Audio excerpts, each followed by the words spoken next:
But now we are live. All right. All right.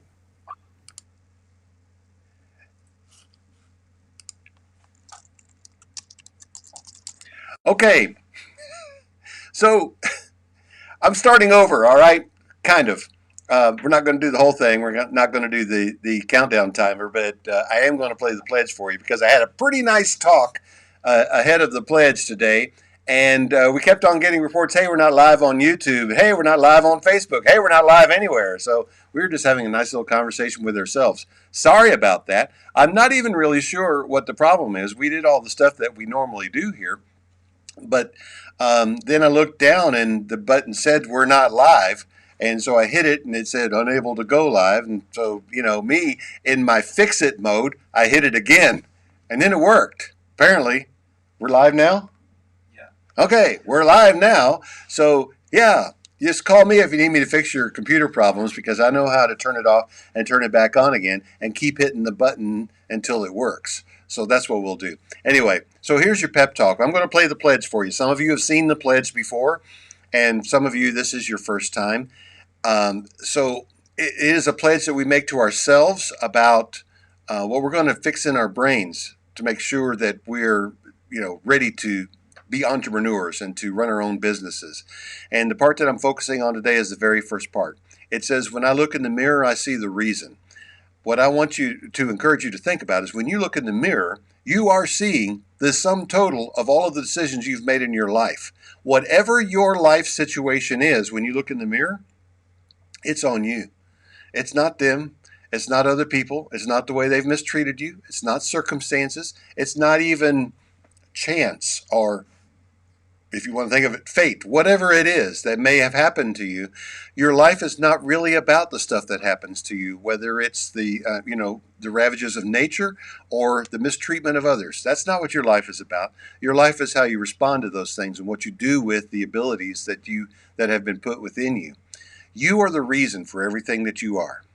And that's where the pledge starts. Now, I know that I have been there. I have looked in the mirror, realized that I'm the reason. This whole situation is my fault. And I'm thinking, oh, man, I get that. I know what it feels like to feel that way.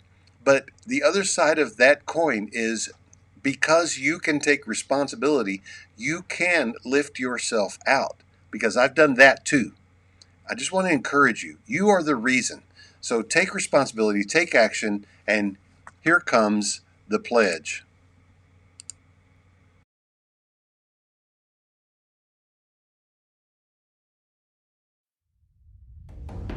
When I look in the mirror, I see the reason. The credit for my successes, the blame for my failures. I cannot make it without my team, and I tell them often. But when they succeed, it's because I chose well and I led well. When they fail, it's because I did not choose or lead well. I am the reason. I may have setbacks, but I cannot fail if I don't ever give up. You got circumstances. I got circumstances. We all got circumstances, but you won't find me undermined. My situation will not dictate my emotion. My circumstances will not control my results. External forces will not take away my power to choose. I cannot change the world, but I can change me and the way I relate to it. So I charge on. I am the reason. I have a massive vision, which creates massive pressure, leading to massive action, which is the only chance I have to achieve massive results. The world doesn't owe me success. God doesn't owe me success. No one is going to work for my success. Therefore, no one will work harder for their success than I will for mine. I will give my all and then a bit more. So tomorrow, my all will be more.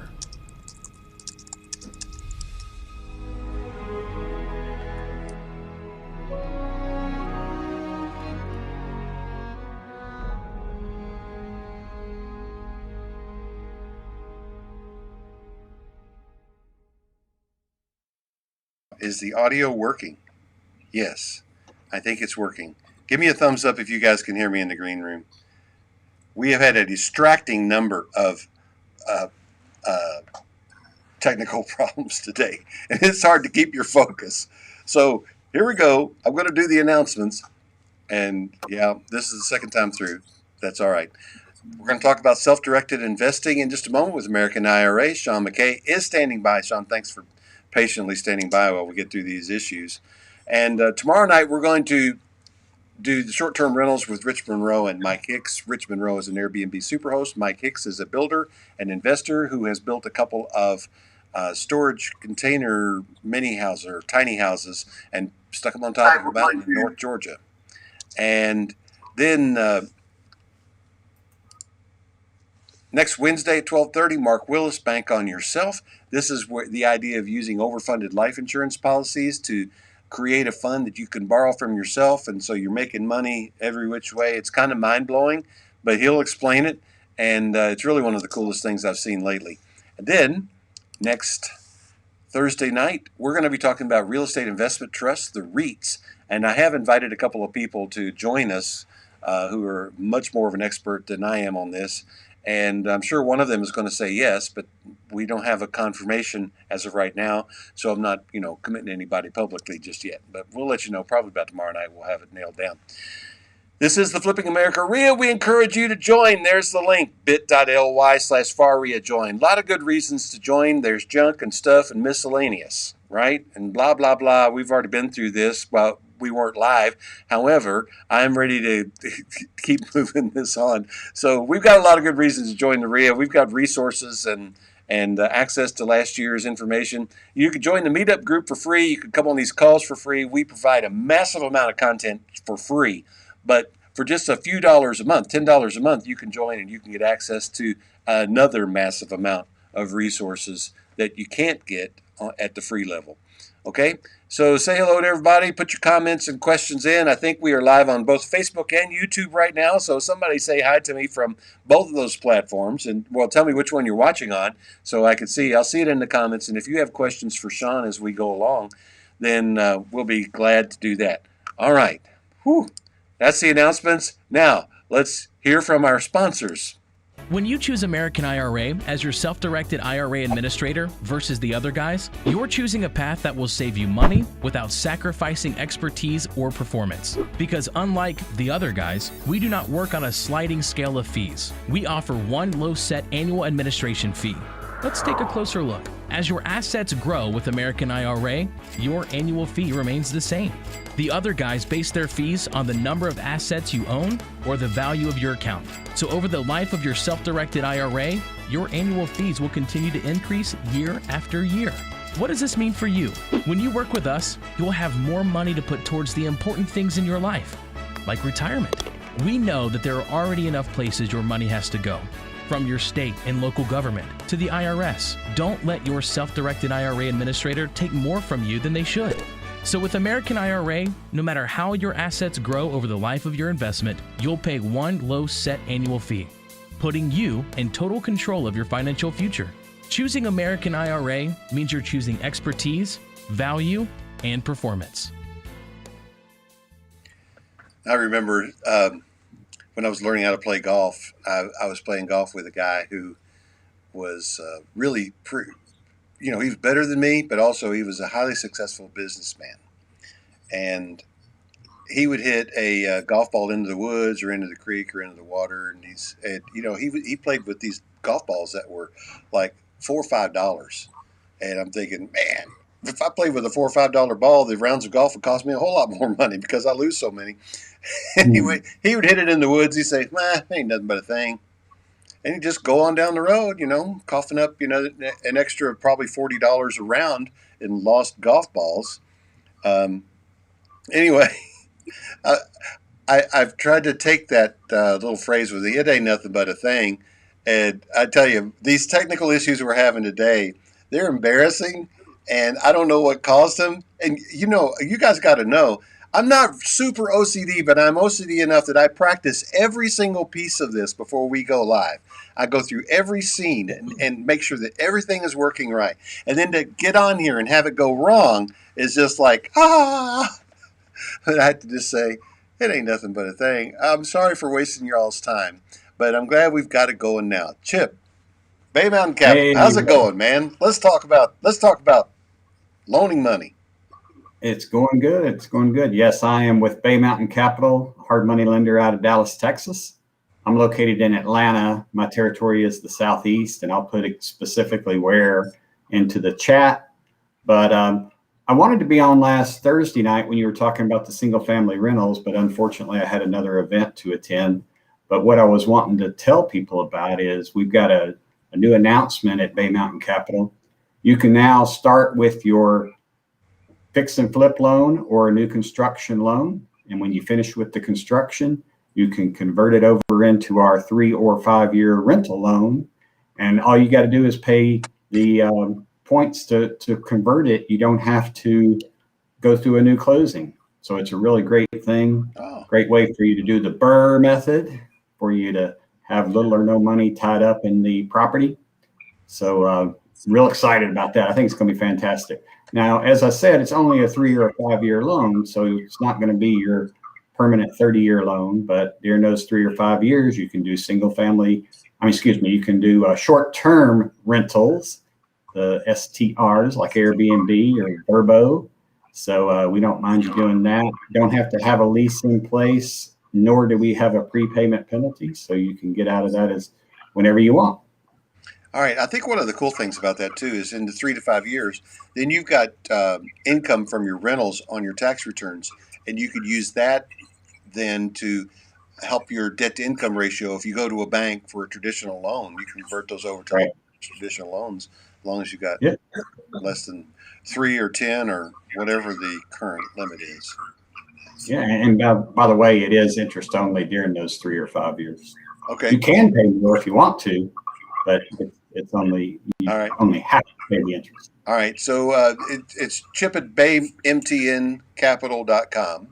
And you're going to put your information. No, hang on. All right. So you either do baymtn.com or spell it all the way out, baymountaincapital.com. Either one. Oh, it's baymtn.com. .com. Oh, all right. Yes. Yeah, that's the short version, or you can do the long version. Either way, it's Chip. It's Chip Cagle. He's the man. He's the leader in the clubhouse in quarterly volume loans. Top producer for Bay Mountain Capital. Man, it's just great to see you and great to have you on the show every week. Yeah. Thanks for coming. Yeah, so let me give out my phone number real quick. I'll put it in the chat. But yeah, 404-216-5599. All right. Love to talk to you. Give me a shout. Good thing, man. All right.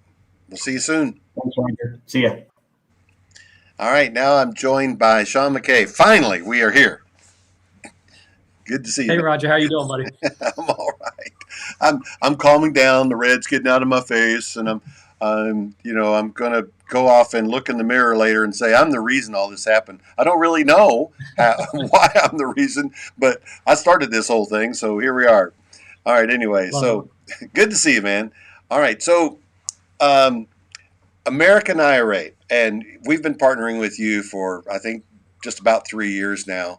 And I've loved the partnership. I love the people at American IRA and enjoy every little bit of it. And just even coming up to Asheville and hanging out with you guys. Are you in the Asheville office?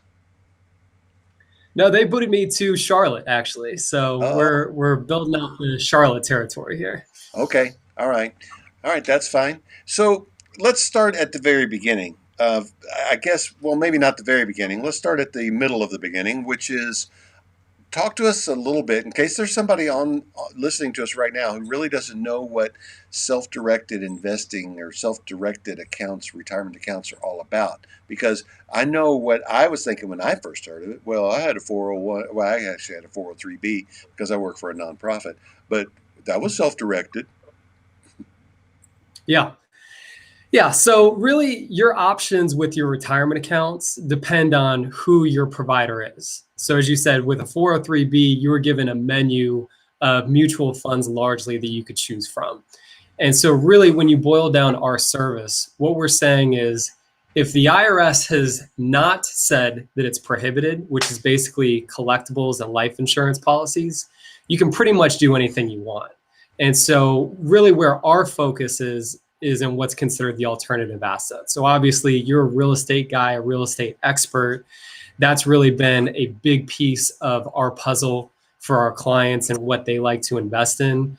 And so a lot of our clients are investing in real estate, whether it's the direct ownership of real estate, whether it's creating loans inside of their retirement account and being the bank for other investors.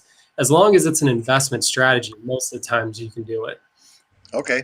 Well, I know that actually one of our local leaders is on the call, and she, thanks to me, is now an American IRA client, and she's very happy with you guys and is using money from her American IRA account to buy bore houses through our Buyers Club. And it's interesting how all that works. But now, so for continuing on for the possibly uninformed, I've been saying in the run up to this with the emails and so forth I've been sending out that you could be investing in real estate and your profits be tax free. How does that work? Yeah, absolutely. So depending on the type of retirement account, most of the time your profits are either going to be tax deferred or tax free. So if you have a pre-taxed account like a traditional IRA, then you don't pay taxes until you take money out in your retirement years. So usually after 59 and a half. If you have a Roth IRA or a Roth 401k, as long as you have that account for at least 5 years and you're 59 and a half when you start to take the money out, you can grow that account to $1 million, let's say. And then anytime after 59 and a half, you can pull that entire $1 million out and that goes straight into your pocket. You could buy, a fantastic house on the water. You could buy all sorts of fun toys. So yeah, tax-free is a great way to go. Did you see in Mitt Romney's financial disclosures when he was running for president what his Roth IRA balance was? Yeah, it was extreme, and that $99 million.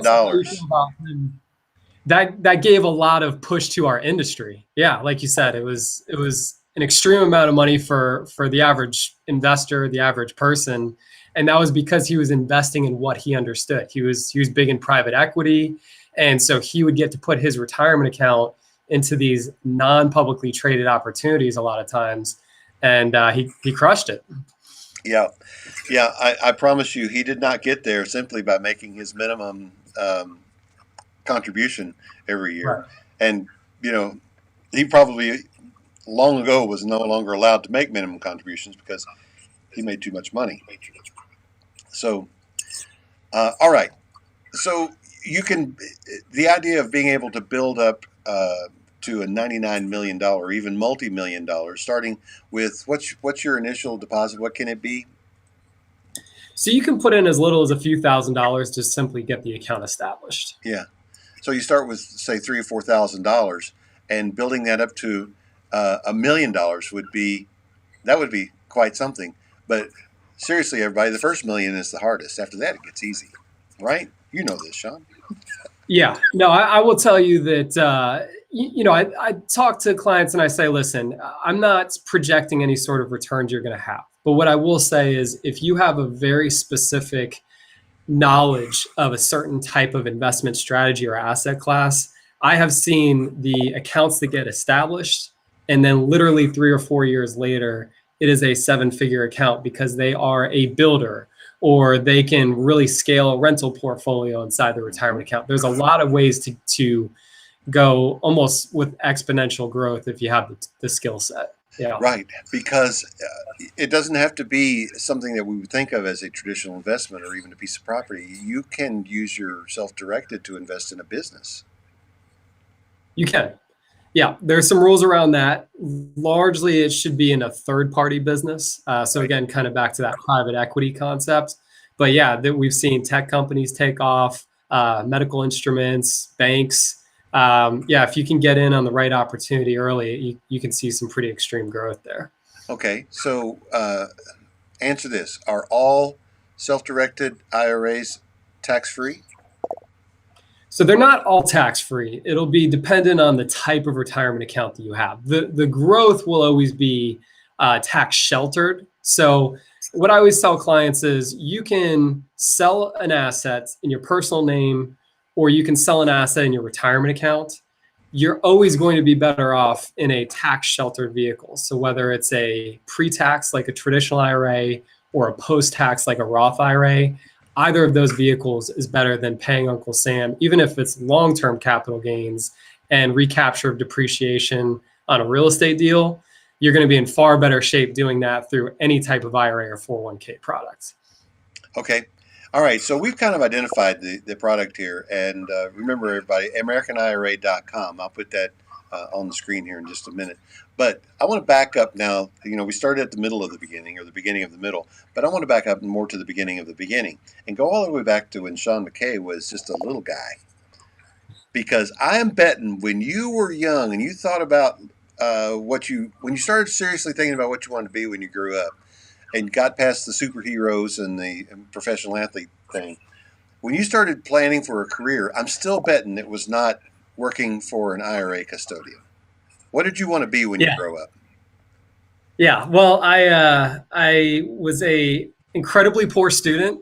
I knew I wasn't going to be able to do kind of a typical career track. So I came out the gates hot right out of high school. I was very fortunate to have family members that were buying rental properties. They taught me about investing.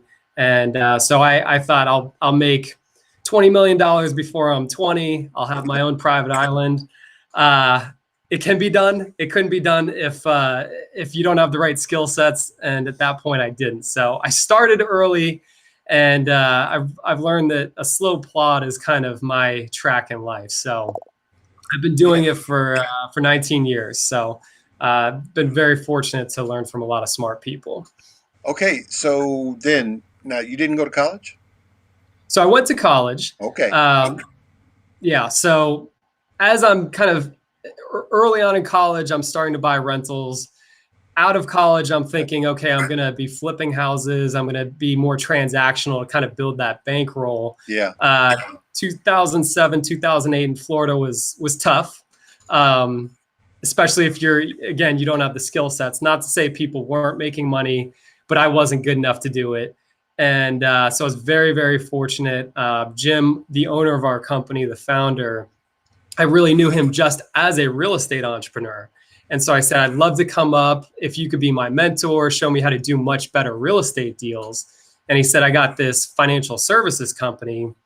At the time, I'm in my early mid-20s, not sounding super exciting, but I also realized I had about $1,000 to my name. So I said, yep, sounds great. Packed up shop and went up there. And it's been the best thing that's ever happened. I tell people I pretty much get paid to learn from smarter, more successful entrepreneurs and investors. So it's kind of like winning the business lotto in a sense. Yeah, and you and I both agree Jim Hitt is one of the smartest guys ever, right?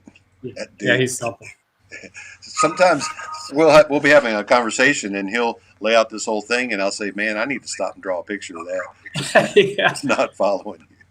Yeah. And the last conversation I had with him with the lawyer, and we were talking about some things for the Buyers Club, I actually did draw a picture while we were talking so I could understand the process because he's got it, man. Yeah. So you're working with a great brain and a great company, and now you're into financial services. And this is not maybe what you pictured when you were young, but I haven't met any real estate investors. Well, I take it back. I have one whose parents were landlords who knew that's what he wanted to do when he grew up. But every other person I've ever talked to on the show had something else in mind, and we wound up here. Okay, that's all right. It's all right with you, right? That's right. Yeah. But it's the best path that could have possibly happened to me. It was accidental. It was certainly unintentional. But, I tell people I'll never leave this company. We've been fortunate with our rental portfolio, what have you, but I love, it's almost a forced exposure to the investment community. And it's an opportunity to continue to learn and hone your craft and hopefully share knowledge and help other investors in the process. But I love this. This is the passion for me. All right. So we did the beginning of the middle and then backed up to the beginning of the beginning. And now let's skip down to some of the details, maybe get into the weeds a little bit. And if you guys have questions that you want me to put in front of Sean, just let me know, and we will. but you mentioned your rental portfolios. Can I buy a rental house with my IRA money? You can. Yeah, absolutely. Yeah. So there's kind of a couple of ways that you can get into those rental property deals. Okay, I'm going to ask So because what if the rental house is $100,000 and I've only got 15,000 in my account? yeah, absolutely.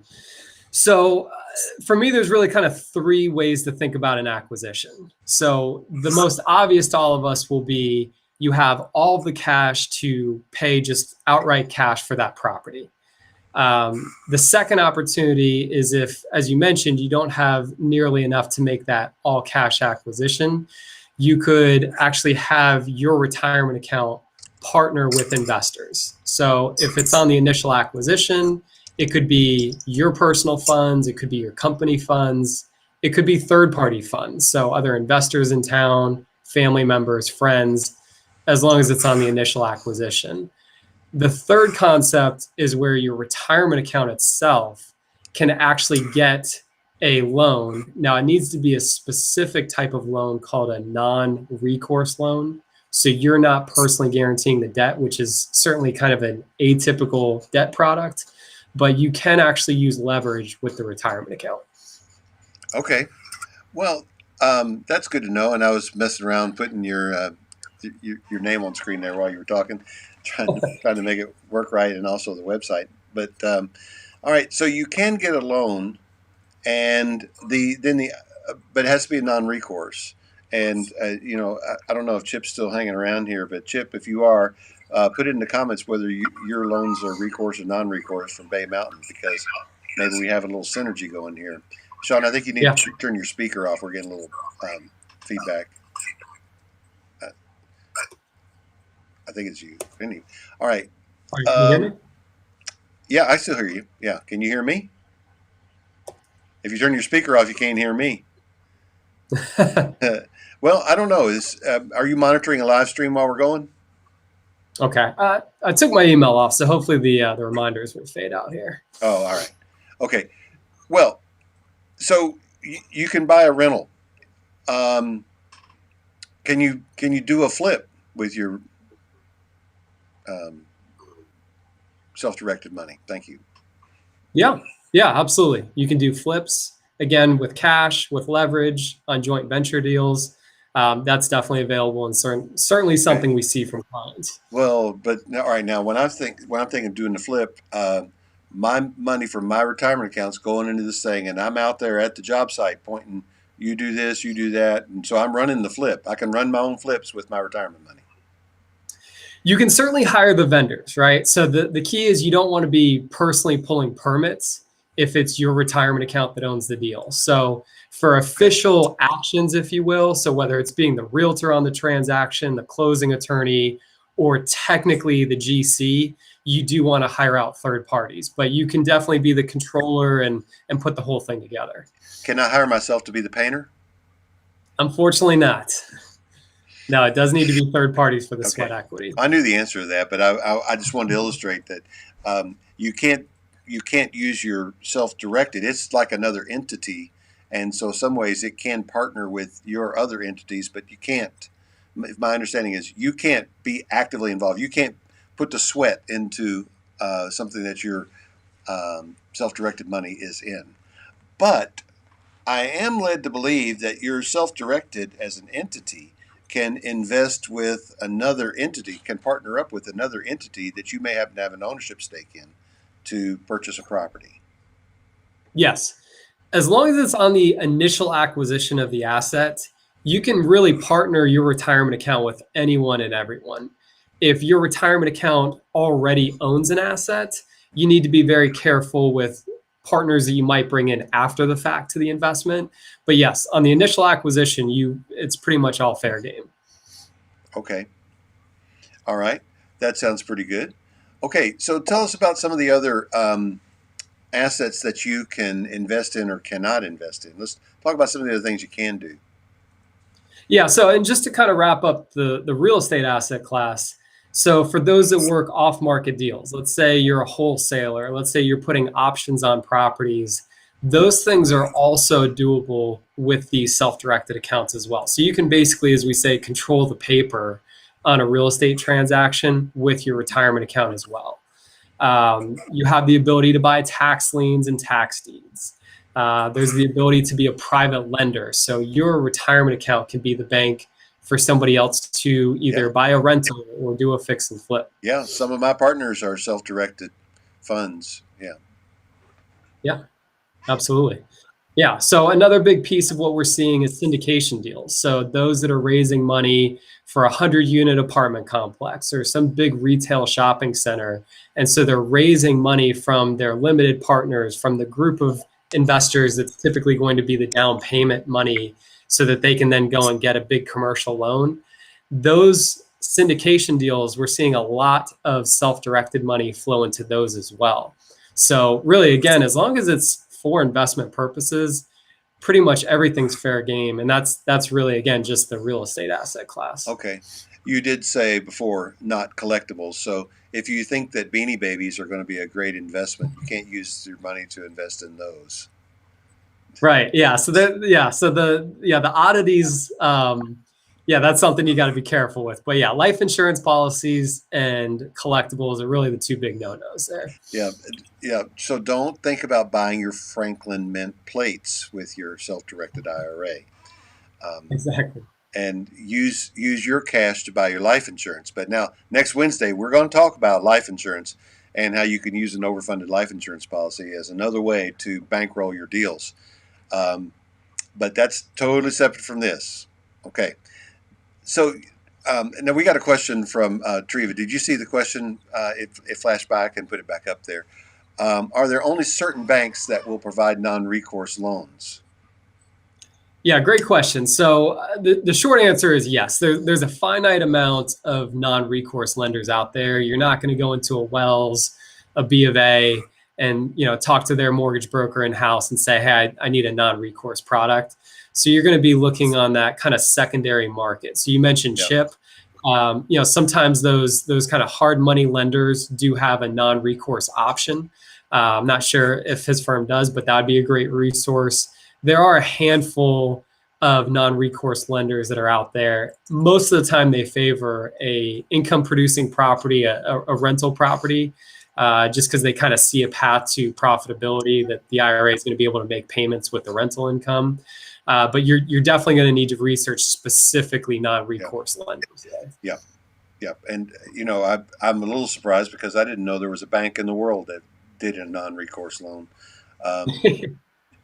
But I haven't been to a bank for a loan in quite some time. Right.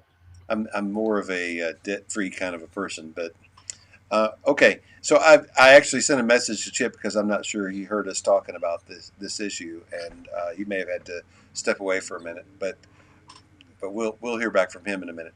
I think a lot of the hard money or asset-based lenders do non-recourse loans, and that's where you're going to find them, Treva.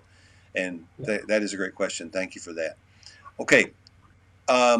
Other asset class. You can invest in stocks. Yeah, so really we're full service. So for our clients that do want that exposure to the equities world, they want to buy stocks and bonds and mutual funds, we have a relationship with TD Ameritrade. So you can have a portion of your American IRA portfolio sent over to TD Ameritrade so that, again, you can kind of have the do your own investing in the stock world as well. And so really you can kind of keep it all in-house with us at American IRA. Well, that's very interesting. And maybe I'll have to get with Jim about TD Ameritrade, but that's my trading platform. So. Oh, is it? Okay. I guess I'm already set up. Okay. All right. Well, anyway. Okay. So, but I don't do anything with stocks much. Mm-hmm. Not because I'm a real estate guy and I know how to make money in real estate, and I know how to take. I don't think you can take all the risk out of it, but I can take a lot of the risk out because I run some different analyses things. Okay, so stocks and bonds and commodities, and yes. Tell me a couple of other interesting things. Now we've talked about buying into businesses and buying into private placements, but what are some other interesting things people are doing with their self-directed money?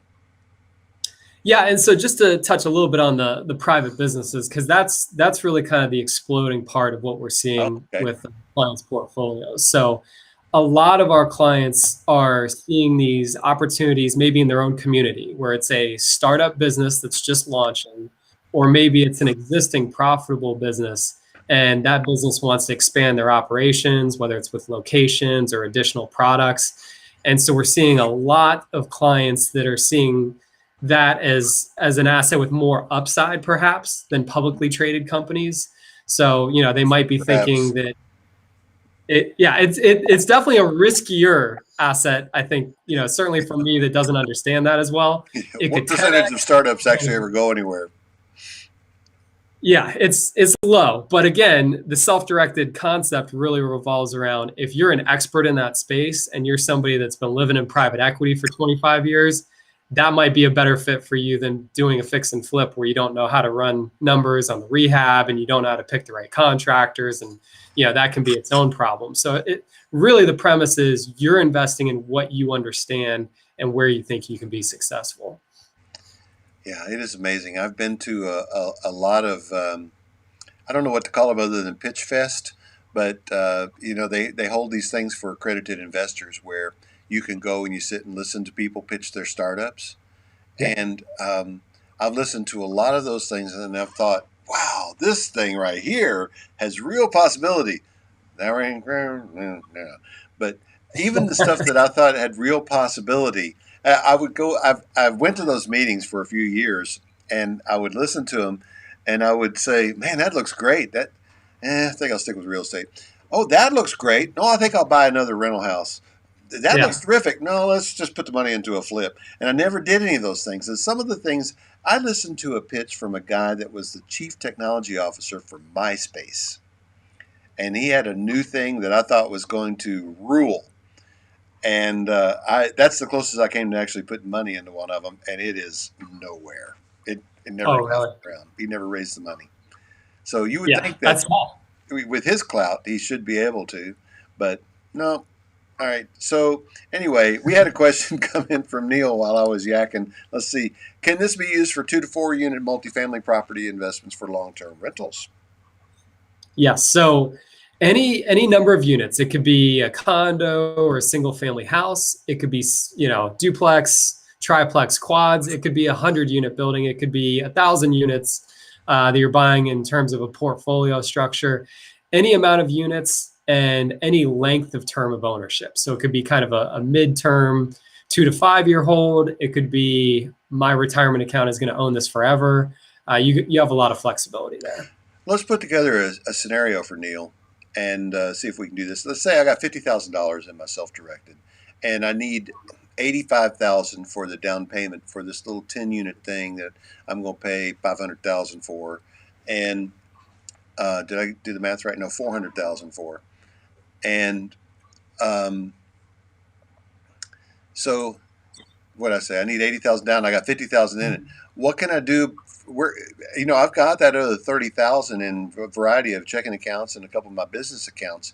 Can I tap into my own money somehow and partner with my self-directed somehow to put that deal together? Yeah, absolutely. So like you said, to make up that gap, you can either bring your personal or your business monies and structure it up so that the IRA is going to own X percent of this deal, Okay. and you or your LLC will own X percent of the deal. That's a strategy. So then when let's say the IRA ends up owning, now do you have to assign the percentages based on the amount invested? Yeah, that's the key. Okay.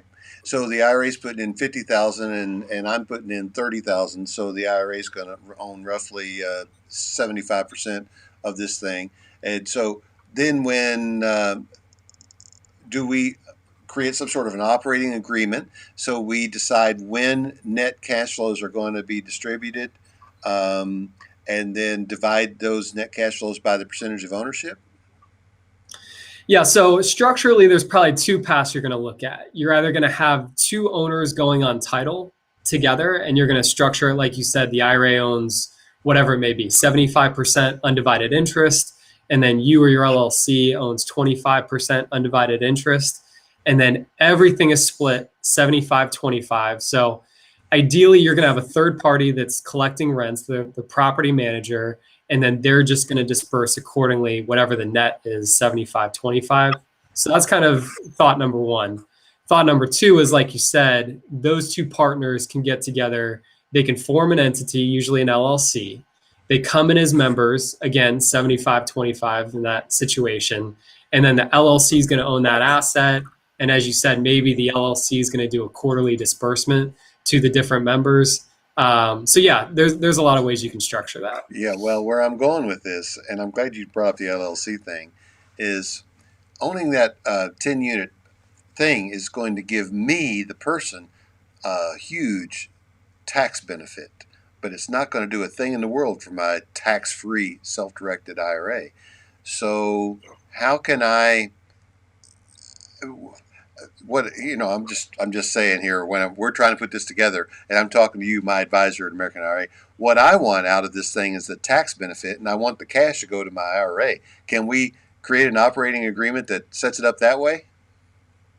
Yeah, so I love the creativity, and that's a great question. So really, when we do any of these investments, the core principle we have to adhere to is that the IRS doesn't want to see that you're personally getting a benefit because of your IRA in a transaction or vice versa. And so when you put a JV deal together like this, you can't say, hey, it works a lot better for me as a individual to be able to suck out all the depreciation and the write-offs and all of that kind of stuff from my personal tax return. Cost segregation and Right, cost seg, the whole thing. So without getting too deep into the weeds, here's what I'll tell you. In that scenario that you proposed, we're using leverage. And so when you're using leverage, even inside of a retirement account, you're actually going to bring back in a lot of the deductions that you spoke about because of the possible tax ramifications when using leverage inside of an IRA or 401k. So to try and keep it a little bit clean here, the net result is both sides of the equation will be paying attention to deductions. And again, that's kind of a whole discussion, but with leveraged real estate deals inside the retirement account, there's a lot to kind of unpack there. Yeah, and I made it complicated on purpose, but just to illustrate what a smart guy you are, because, hey, everybody, this is what I do. I have a creative brain. I think up things like this, and I think there's probably something a little fishy with my idea, and maybe we can't really do it, but I'll put it in front of somebody like Sean, who's really smart, or my real estate attorney, and let them shoot it down, tell me why I can't do it. And every once in a while, they say, hey, that's pretty good. No one ever thought of that before. No, that's never happened. Somebody's thought of everything that I think of, and somebody's tried it already, and there's usually case law about it. And so I get informed, I get educated, and so I'm going to let y'all in on a little secret. You want to know how to become an expert? Talk to other experts. Yeah, I've been doing. And that's what I do. Yes, yeah, we been doing it for years. That's why I know a little bit about a lot of stuff in real estate, because I've talked to a lot of people and asked questions like this. So let's see. We got another question from Treva. Let's see what it is. What are the fees associated with investment? Oh, this is one of the strongest things about American IRA, in my opinion. Talk about your fee structure. No, I appreciate that. So because of being a part of this community, and we really appreciate what Roger's done for us, what we actually do is we waive the $50 setup fee if you make us aware of your association with Flipping America. I didn't even know that. That's cool. we do appreciate that, Roger. You've been great to us. So what the first fee you'll actually see as a member of this community is the recurring annual fee. And so the way that works is your annual fee starts not when you open the account or when you fund the account, but when you actually make your first investment. So let's say you open the account this month, but September is when you make your first investment. September starts the clock on your fees. So your annual fee, assuming your account value's over $7,500, your annual fee for our IRA product is $285 a year. The transactional component, which for us is anytime you buy an asset, such as buying a rental property or selling a rental property, you can do a single transaction for $95, or you can do unlimited transactions for $165 a year. So basically, if you're going to do 2 transactions, you're better off with our unlimited transaction fee. And beyond that, it's simply bank fees. So it's $10 for outgoing checks and $30 for wires. So as Roger's alluding to, in the industry, you find you're paying a higher annual fee as your account balance grows, or you're usually paying about $300 per year per asset. So that gets very expensive. Even if you own, let's say, 5 properties, you're looking at $1,500 right there. Yeah. And American IRA doesn't do any of that. No. Yeah. Nope, just flat 285 for the IRAs. Yep. Yeah. That to me is one of the great strengths of American IRA is their fee structure. So, Treva, I'm glad you asked that question. All right. So we've kind of covered the range here, and we have kept you a little longer because we got started a little bit later. But thank you, Sean, for joining us today on Flipping America, and I really appreciate your time very much. Glad we were able to get this in. Glad we were able to get the streaming working, and thank you so much for the opportunity to work with American IRA. I appreciate you guys. And give us your final parting shot. Inspire us all to get out there and make something happen. Ready to go. Yeah, well, first, Roger, I really appreciate it. You've been great to us, and helping us spread the word is just something we're very grateful for. And I would tell you that what I've found in just being able to be around investors for almost 13 years now at American IRA is that the success is not predicated on someone's background, their intelligence level, anything of that sort. It's really just purely predicated on that individual deciding that this is what they're going to accomplish. They're not going to worry about market cycles. They're not going to worry about their starting point, their lot in life. I've seen people that are getting fired from entry-level jobs build enormous portfolios in a few years because they've just decided that they're hungry for it, and come whatever happens in the world, they're going to make it happen. So for those of you that are out there, whether it's COVID, whether it's, you're making $30,000 a year right now and you want to be making $1 million a year, if you're dedicated to the process, it does happen. I've seen it over and over again. Good. Thank you, Sean. Sean McKay with American IRA. Thanks for joining us today. We really appreciate it. And so glad you took time from your pretty busy schedule to and also taking a little extra time longer than I told you. I appreciate your flexibility on that. And listen to what he said, everybody. And it kind of echoes what we said at the pledge at the very beginning. You are the reason. You can make it happen. So go make it happen. And I leave you with this.